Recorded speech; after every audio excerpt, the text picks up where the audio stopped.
이게 뭐야? 깊이 있는 내용을 파고드는 약고수 토크 시간입니다. 오늘은 외품 달인 최 선생님을 모시고 약국 화상 제품에 대해서 총정리를 한번 해볼게요. 길어요 오늘. 우선 첫 번째 설파디아진 은이라 그래서 설파디아진 은 리뷰 한번 들어보도록 하겠습니다.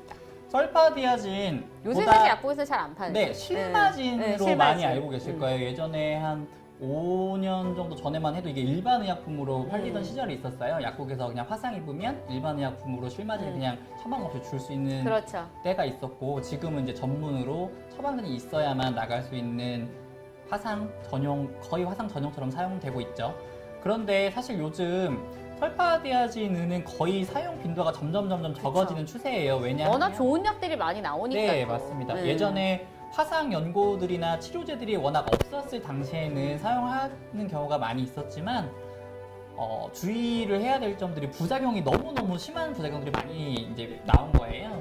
피부 괴사가 발생했다든지 그리고 오히려 경증 화상에 썼더니 더 빨리 안 낫거나 통증이 심해지거나 할 수도 있고, 그리고 미숙아나 너무 어린 아이들한테 썼을 때는 황달이 나타나는 그 보고들이 좀 있어서 네. 그래서 점점 사용 빈도가 좀 줄어들고 있는 추세. 요즘은 그냥 화상 연고로 사용하지 않는다라고 그냥 생각하셔도 무방할 것 같아요. 네, 요새 사실 제일 많이 사용하는 거는 미보 연고랑 이제 비아핀을 제일 많이 사용하는데 네네. 미보부터 한번 리뷰를 시작해 볼까요? 네, 약국에서 가장 많이 화상 치료에 권해주고 있는 연고가 미보 연고고요. 네네. 미보 연고는 약간의 그 참기름 냄새. 참기름 냄새가 네. 있고, 실제로 그 세사믹 엑시드라고 하는 참기름 성분이 좀 들어가 있어요. 그래서 네. 약간 그 고소한 냄새가 좀 특징으로 색깔도 그래요. 네, 그렇죠. 특징으로 들어가 있고요. 이 미보 연고는 사실은 화상에 국한되지 않고 피부 자체를 재생시켜주는 효과가 굉장히 좋아요. 그리고 화상 같은 경우에 피부의 상처 범위도 넓고 심한 경우가 많기 때문에 미보가 극대화되는 효과를 나타내기 때문에 화상에 주로 많이 주게 되고 있고요. 그림에서 보시면 아시겠지만 미보 왼쪽에 보시면 우리 병원에서 많이 쓰는 드레싱 종류 중에 테가덤이라고 하는 드레싱 종류가 네. 있는데, 테가덤 되게 많이 쓰거든요, 병원에서. 테가덤을 쓴 쪽하고 미보 연고를 바른 쪽하고 두 개를 이제 구분해서 치료를 한 건데, 두 번째 밑에 내려오시면 네네. 미보 연고는 벌써 충혈되어 있는 색깔이 많이 빠졌죠. 그리고 왼쪽에 테가덤 쪽은 아직도 많이 붓고 충혈이 아직 남아 있어요. 근데 사실 미보가 베타시토스테롤이라 그래서 항염 효과가 있는 성분이기 때문에 그렇죠. 사실 붉은기는 사실 정말 좀 빨리 빼줄 수 있을 것 같아요. 네네, 베타시토스테롤이 정말 중요한 역할을 해주고 네. 있고요. 그리고 맨 마지막 엔딩 포인트 보시면 미보 연고는 거의 일반 피부랑 거의 비슷하게 돌아왔고, 아직 테가덤 쪽은 아직도 상처가 좀 남아있죠. 그렇죠. 이 미보의 작용은 새로운 섬유 아세포를 만들어주는 것을 좀 촉진시켜준다고 해요. 새살이 돋아나고 새로운 그 섬유 조직들, 우리 피부 조직들이 좀 생길 수 있게 도와주는 건데, 치료 시간도 단축시켜주고요. 그리고 이 맨 밑에 사진이 우리 세포의 성장을 도와주는 그로스 팩터, 성장 인자를 주입시켜준 건데, 물론 이 주입시켜주니까 이 맨 위에 일반 상처랑 비교했을 때 조금 더 섬유 아세포들이 점점점점 더 많이 생기긴 했지만, 이 가운데 미보 연고를 쓴 거에 비할 수가 없죠. 미보 연고를 쓰면 이렇게 새로운 섬유 아세포들과 섬유들이 더 많이 생성이 돼서 치유 효과가 더 빨리빨리 올라올 수 근데 있기 미보 때문에. 연고 어디서 만드는 줄 알아요? 미보 연고요? 미보 연고 동화약품에서 판매하지 않나요? 판매는 동화약품이고 네. 만드는데.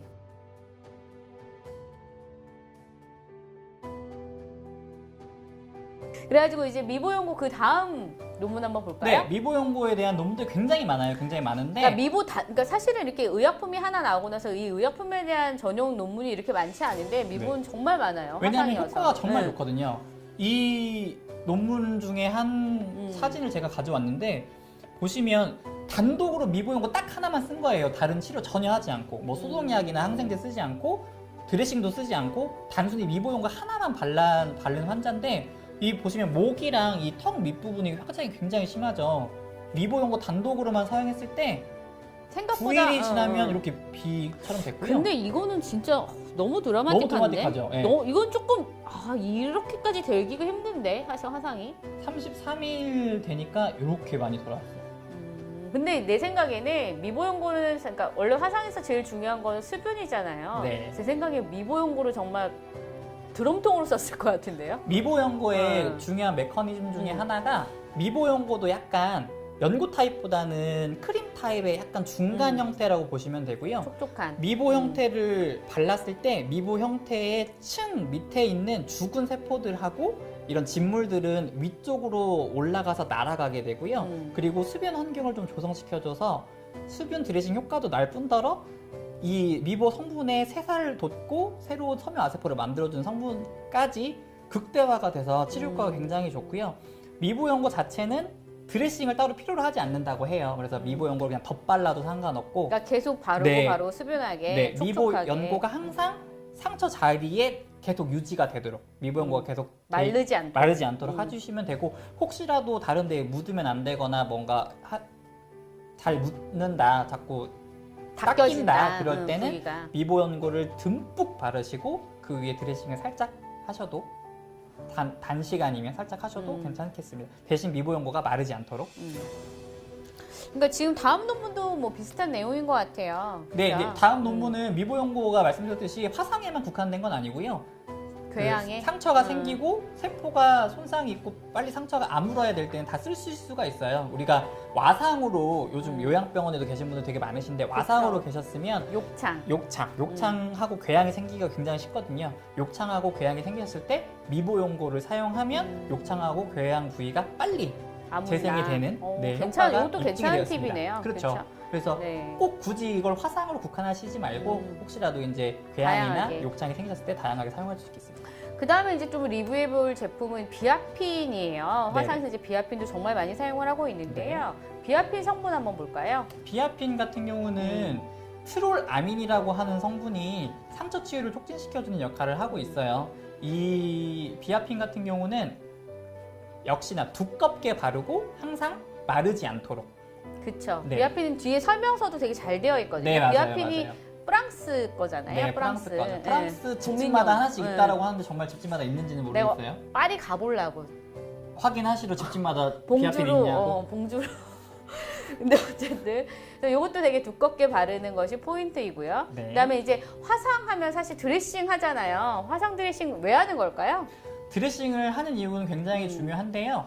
일단은 삼출물, 진물이나 삼출물들이 많이 있게 되면 세포나 상처 부위가 짓무를 수 있기 그쵸. 때문에 그리고 나쁜 세균들이 묻어있는 진물들을 빨리빨리 없애줘야 되기 때문에 과다한 삼출물 제거가 첫 번째 목적이고요. 그리고 우리 드레싱 할 때 수분 드레싱, 메디폼 같은 거 쓰시는 이유가 촉촉하게. 네, 맞아요. 세포가 탈수가 되면 상처가 빨리 안 아물고 흉터가 생기기 쉽기 때문에 수분 환경을 좀 유지시켜주는 게 중요하고요. 그리고 산소가 잘 들어가야 새로운 세포 생성이라든지 이런 것들 도와줄 수 있기 때문에 산소는 투과가 돼야 되고 산소가 투과가 안 되면 또 현기성 세균들이 또 살 수 있는 확률이 그렇죠. 높아지거든요. 그래서 산소 투과도 중요하고 단열. 약간 상처 부위가 따뜻하면 따뜻할수록 새로 나쁜 살들은 없어지고 새살 촉진하는 효과가 있기 때문에 단열도 약간 있겠고요. 그리고 드레싱으로 막을 형성시켜주게 되면 바깥에서 새로운 또 균이 새로운 안 균이 안 들어갈 들어가니까. 수 있고 네. 감염을 예방할 수가 있겠죠. 그래서 결론적으로 드레싱을 했을 때와 안 했을 때를 비교하면 상처를 즉각적으로 폐쇄를 하면 할수록 재상피 화가, 그러니까 새살이 빨리 차는 효과가 더 좋다라고 그래서 알려져 요새 있습니다. 이렇게 다치자마자 잘라서 붙이고 이제 그렇죠. 그렇게 하는 거죠. 그래서 네. 드레싱 한번 종류 한번 리뷰해 볼까요? 드레싱 제품이 굉장히 많죠. 네. 드레싱 제품 굉장히 많으신데 일반적으로 제일 많이 구매하시는 게 맨 윗칸에 보시면 일반 천으로 되어 있는 구멍 뚫려 있는 거즈 형태의 거즈 많이 드레싱. 거즈 네. 드레싱 거즈 드레싱 많이 쓰시고 그리고 맨 아래 두 가지 하이드로콜로이드 우리 메디폼 수분 드레싱 해주는 거하고 아래쪽에 두꺼운 폼 형태 네. 요 세 가지를 제일 많이 쓰시는데 제가 항상 확인하는 게 두꺼운 폼 드레싱을 아무 상처에나 사용하시려고 사가시는 경우가 굉장히 많으세요. 그래서 이거 혹시 어떤 상처예요? 진물 많은 상처예요? 물어보면 진물은 별로 없고 그냥 일반 상처인데 메디폼 이거 쓰면 안 돼요? 물어보시거든요. 근데 두꺼운 폼 형태의 드레싱은 진물이 많지 않을 때는 내 피부에 있는 원래 갖고 있어야 되는 수분까지 수분을 얘가 가져가 버려요. 네, 빨아들이기 네. 때문에 오히려 상처가 건조해져서 빨리 안 아물 수가 있거든요. 그래서 진물이 많지 않은 상처는 일반 얇은 하이드로콜로이드 그냥 메디폼류 쓰시면 되고 진물이 많거나 또는 화상 입었거나 그러실 때는 두꺼운 폼류 쓰시는데 화상 입으셨을 때는 되도록이면 접착력이 없는 접착력이 없어서 들러붙지 않는 폼유를 쓰시는 게 더 좋겠습니다. 정말 중요한 포인트죠. 화상 입었을 때 접착이 있는 거 쓰면은 뗄 때 화상 부위가 같이 떨어지는 경우들이 생각보다 많습니다. 맞습니다. 네, 이제 5번째 질문을 드릴 텐데 사실 수분 드레싱이라는 개념이 나온 지가 얼마 되지는 않았어요. 근데 예전에는 그냥 상처가 나오면은 뭐 연고 바르고 건조 드레싱이라 해서 부직포가 붙어져 있는 하여튼 그런 식의 밴드를 썼었는데요.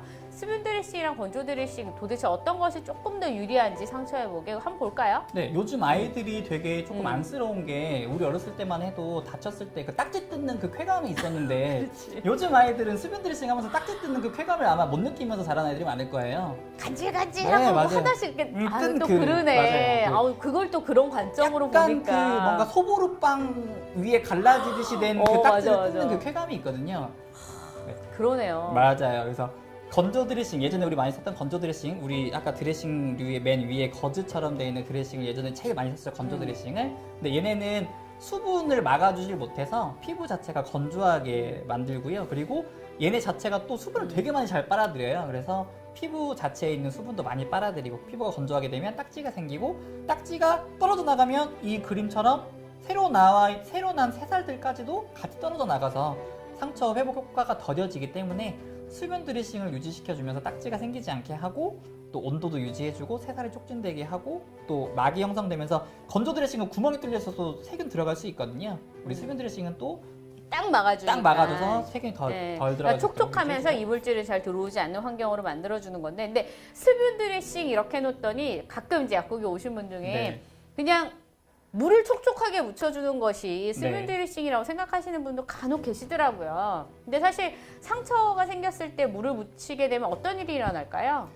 수분 드레싱이라는 말 자체가 물기가 사실 많다라고 생각해 주시면 안 되고요. 그렇죠. 원래 피부에 가지고 있어야 되는 물을 유지시켜 준다라는 그렇죠. 생각을 해주시면 편하실 것 같아요. 수분 드레싱은 최적의 수분 상태를 유지해 주는 게 목적이고 우리가 수분 드레싱 썼을 때도 진물이 많아서 상처가 빵빵해지면 갈아줘야 되잖아요. 그렇죠. 그 빵빵해진 삼출물이 오히려 피부를 짓무르게 할 수 있기 때문에 그래서 상처 입은 자리에 오히려 물을 계속 반복해서 닿게 해주시면 상처가 짓무르고 골물 수 있기 때문에 물을 계속 부으시거나 하시면 오히려 근데 정말 중요해요. 그러니까 화상 같은 경우에도 화상 상처 입었을 때 감염 관리를 하는 게 제일 중요한데 그쵸. 어디서 꼭 에러가 생기냐면 화상 입고 나서 수영장에 간다거나 뭐 이래가지고 물을 잔뜩 묻혀버리는 거예요. 맞아요. 그러면 상처가 잘 낫고 있다가 덧나버리는 경우들 너무 많이 봅니다. 그렇죠.